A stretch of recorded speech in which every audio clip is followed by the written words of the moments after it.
ফুর্তি ফুর্তি ভাব নিয়ে টাইম স্কোয়ারের একটা ভিডিও আপলোড করলাম, করার পরে প্রথম ফেসবুকে আসলাম, এসে দেখি সচিবালয়ে আগুন। অ্যাকচুয়ালি আমার মনে হয় আমরা এটা ডিজার্ভ করি কি জন্য? কারণ এতদিন ধরে আমরা অনেকেই বলে আসছি যে বাংলাদেশে একটা নাশকতা করার চেষ্টা করা হচ্ছে এবং এটা কন্টিনিউ করবে আনলেস আওয়ামী লীগের দোসর যারা ছিল তাদের হাতে ক্ষমতাটা যেন পাকাপোক্ত হবে না আসা পর্যন্ত। সো ওই দিকেই যাচ্ছে এবং সবচেয়ে দুঃখজনক হচ্ছে আমাদের দেশের মধ্যে আমাদের কোনো কি বলে দেশপ্রেম নাই। সিম্পল, এটার কোনো শর্টকাট নাই। আমাদের মধ্যে কোনো অ্যাকচুয়ালি দেশপ্রেম নাই। দেশপ্রেম থাকলে আমরা জেনে বুঝে, এখন যারা এগুলা করতেছে ভারতের আর আমাদের এখানে তাদের লোক দিয়ে নাশকতা করাইতে হয় না। এখানে আমাদের লোকজনই আমাদের নিজেদের দেশের 12টা বাজিতে এখন ওস্তাদ। গোয়েন্দা সংস্থায় যারা আছে, সিনিয়র যে সমস্ত অফিসাররা আছে যারা গুম খুনের সাথে জড়িত, অ্যাকচুয়ালি তারা এটার সাথে জড়িত, যেহেতু গুম খুন করে ইয়ার সাথে যে নামগুলো বের হয়েছে এবং এটাই তাদের মোটামুটি তাদের অবস্থা কাহিল করে দিছে। এবং এটার পরেই তারা ডেসপারেট যে বাংলাদেশে একটা অস্থির পরিস্থিতি সৃষ্টি করবে, পাবলিক চিল্লাচিল্লি করে বলবে যে আমাদেরকে কি বলে সেনা শাসন দেন, আর সে সেনা শাসন দিলে সেই পুরনো অফিসার যারা আছে, যারা শেখ হাসিনার দোসর, যাদেরকে জেনারেল ওয়াকার রেখে দিচ্ছে, তারা আবার দেশটা চালাবে। আমি মোটামুটি গ্যারান্টি দিয়ে বলতেছি এইটাই এইদিকেই যাচ্ছে। হচ্ছে জেনারেল ওয়াকার, এরা তিনজন মিলে চেষ্টা করতেছে এই কমিশন, এতদিন করতেছিল যে কমিশন যেন না হয়, শেষ পর্যন্ত করেছে, কিন্তু প্রতিটা জায়গার মধ্যে সে বাধা দেওয়ার চেষ্টা করতেছে। আপনি কোথায় যাবেন এখন? জেনারেল ওয়াকার ভালো মতোই জানে যে 25 ফেব্রুয়ারিতে 2009 সালে উনি নিজেই ওখানে ছিল। He will be subject to this court. So যত ধরনের অসহযোগিতা আছে এগুলা করতেছে। এবং আমি অ্যাকচুয়ালি গ্যারান্টি দিয়ে বলতে পারি, এই জেনারেল ওয়াকার এবং এর সাথে যারা স্ট্রেংথ যারা আছে, পুরোনা ইয়ার নাম বলে আমি নিজেকে টায়ার্ড করতে চাচ্ছি না, এদেরকে এবং গোয়েন্দা সংস্থাগুলোকে 9DB, জিওসি, ডিজি, বিজিবি এবং ঢাকার কমান্ডারগুলো, এগুলোকে যদি না সরান এই জিনিস চলতে থাকবে। আপনার প্রফেসর ইউনুসের গোয়েন্দা সংস্থার উপরে কোনো কন্ট্রোল নাই। যারা কন্ট্রোল করতেছে সব আওয়ামী লীগের দোষর, সব। এনএসআই তে তো কয় হাজার সব ছাত্রলীগের লোকজন এখানে জয়েন করছে। আর যারা এখন পর্যন্ত আছে, ডিজি চেঞ্জ হয়েছে, বাট এখন পর্যন্ত যারা আছে তারা সবাই আওয়ামী লীগের লোক। ডিজিএফআই এর সেম জিনিস। তো আপনি একটা কথা হচ্ছে, অনেক আগে একটা জিনিস কথা, হাত পা বাহিন্দা কাওয়া এসে আমাদের পাশায় বাস দেওয়ার দরকার নাই, তারাই আমরা নিজেরাই নিজেদেরকে দিয়ে দিচ্ছি। আওয়ামী লীগ আর বিএনপি করে, আর বিএনপি বর্তমান রোলটা আমি অ্যাপ্রিসিয়েট করার মতো কোনো কিছু দেখতেছি না। যে দেশ ঐক্যবদ্ধের ডাক প্রফেসর ইউনুস দিয়েছে, কিন্তু ঐক্যবদ্ধ কি হচ্ছে? এখন আমাদের লোকজন, এখন আমরা নিজেরাই নিজেদের জায়গায় আগুন লাগিয়ে প্রমাণ নিঃশেষ করে দিচ্ছি। একটা ফ্যাসিস্ট হাসিনা। আমি কয়েকদিন আগে আমেরিকায় আমার রিলেটিভদের একটা জায়গায় গেলাম, একটা দাওয়াতে গেলাম। অ্যামেজিংলি ভদ্র শিক্ষিত লোক এখানে অনেকদিন ধরে আছে এবং স্টিল তারা বিশ্বাস করে যে শেখ হাসিনা দেশের জন্য ভালো ছিল। তো এরকম হলে অ্যাকচুয়ালি আমাদের দেশের কোনো হোপ নাই। সো সেনাবাহিনীতে 28 বছর চাকরি করার পরে যখন আমি রিটায়ারমেন্ট আসছিলাম, প্রথম 2 বছর খুব মন খারাপ ছিল আমার, যে চাকরিটা আপনি একটা জিনিস চিন্তা করেন, আমি আর একটা জিনিস ফাইন্ডিং, আমি ভাবছিলাম যে আরো পরে বলবো জিনিসটা। এই যে আমরা কয়েকদিন আগে কন্টিনিউয়াস চিল্লাইলাম না যে কমিশন, বিডিআর বিদ্রোহ নিয়ে, গুম খুন নিয়ে কমিশন হইতে হবে, কমিটি হবে না। বিক্রম মিশ্র আসলো, এসে সেনা প্রধানের সাথে দেখা করলো, আউট অফ এভরিথিং। তারপরে আবার দেখা করা আসার পরে এরপরে দেখলাম যে এই কমিশনটা হবে না, এখন হবে। সবচেয়ে দুঃখজনক হচ্ছে যে সিনিয়র লিডারশিপ, রিটায়ার্ড লিডারশিপ যারা প্রশাসনের সাথে বসেছে, তাদের 2 জন আমাকে কল করেছে আর 2 জন সাংবাদিক আমাকে কল করে বলল যে ভাই আপনারা যে এত দৌড়াদৌড়ি করতেছেন এই পিলখানার ঘটনা নিয়ে, বাট এটার ভিতরে যে অবস্টাকল যেটা, এটা তো ভাই আসিফ নজরুল না, আইন মন্ত্রণালয় না, এটা আপনাদের লোক। অবশ্য আমাদের লোক মানে লেফটেন্যান্ট জেনারেল হাফিজ, যিনি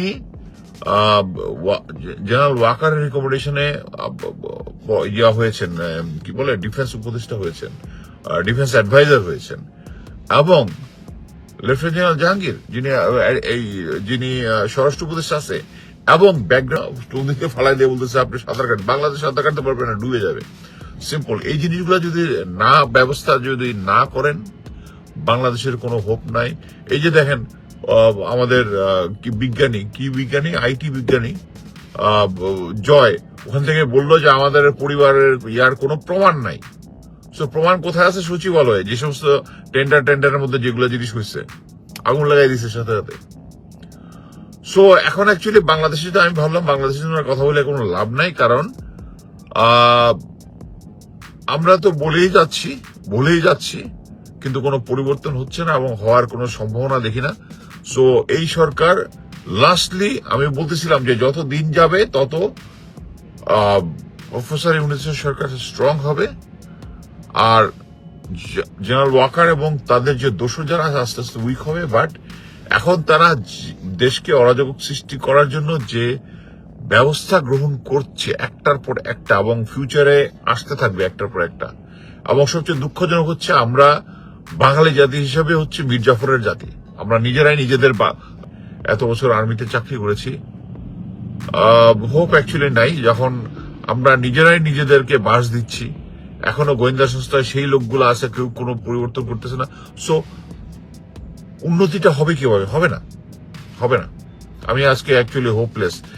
এইভাবে চলতে থাকলে হ্যাঁ হয়তো আমরা ফাইটটা জারি রাখবো, বাট কথা হচ্ছে জেনারেল ওয়াকার এবং ওই গোয়েন্দা সংস্থা, ওই ইম্পর্টেন্ট লোকগুলোকে যদি আপনারা না সরান, বাংলাদেশের কোনো হোপ নাই।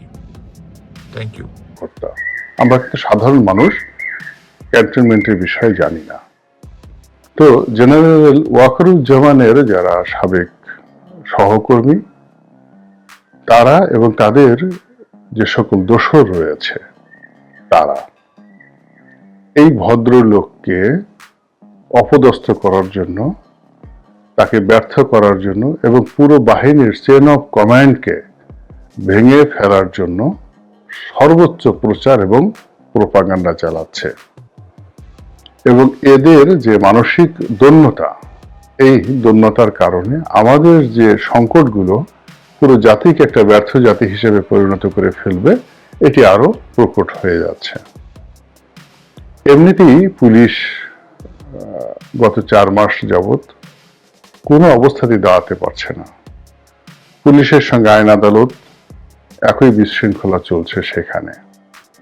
আইন আদালতের বার এবং বেঞ্চ, মানে যারা লার্নেড অ্যাডভোকেট রয়েছেন তারা, নিম্ন আদালতের বিচারক, এমনকি উচ্চ আদালতের বিচারক, অজানা অনিশ্চয়তা, ভয় এবং আতঙ্ক সব মিলিয়ে পুরো বাংলাদেশকে যখন গ্রাস করছে, তখন ঢাকা মহানগর পুলিশের যিনি কমিশনার, তাকে কেন আনা হলো, রিটায়ারমেন্ট থেকে এই লোককে কেন আনা হলো, এই লোকের কি যোগ্যতা আছে, এ তো পুলিশ বাহিনীকে ডুবাবে, এ কেন এত বেশি কথা বলছে, এসব কর্মকাণ্ড করে এই মহানগরীর যে আইন শৃঙ্খলা রক্ষার ক্ষেত্রে এই ভদ্রলোক যতটুকু চেষ্টা করবেন সেটা তিনি পারছেন না। এবং তার আগে যিনি ছিলেন, দেখতে শুনতে তাকেও ভদ্রলোক মনে হয়েছে, এবং তার ব্যাপারেও এরকম সমালোচনা করার কারণে এই নতুন একজনকে আনতে সরকার বাধ্য হয়েছে। আবার এর আগে যিনি আইজি ছিলেন, অর্থাৎ শেখ হাসিনার পতনের পর যাকে আইজি হিসেবে নিয়োগ দেওয়া হলো, এটা ছিল একেবারে একটা সাডেন অ্যাপয়েন্টমেন্ট।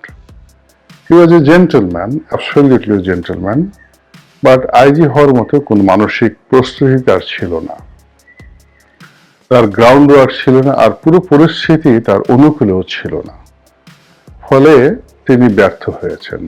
আর তার জায়গাতে যে ভদ্রলোককে আনা হয়েছে মিস্টার বাহার, এখন যতদূর তার কথাবার্তা শুনেছি বা তিনি যতদিন কর্মে ছিলেন তার যাকে বলা হয় যে কর্মদক্ষতা, তার যে ট্র্যাক রেকর্ড, তার যে সার্ভিস রেকর্ড, সব মিলিয়ে তার প্রতি নির্ভর করা মুসলমান বাহিনীকে নেতৃত্ব দিচ্ছিলেন।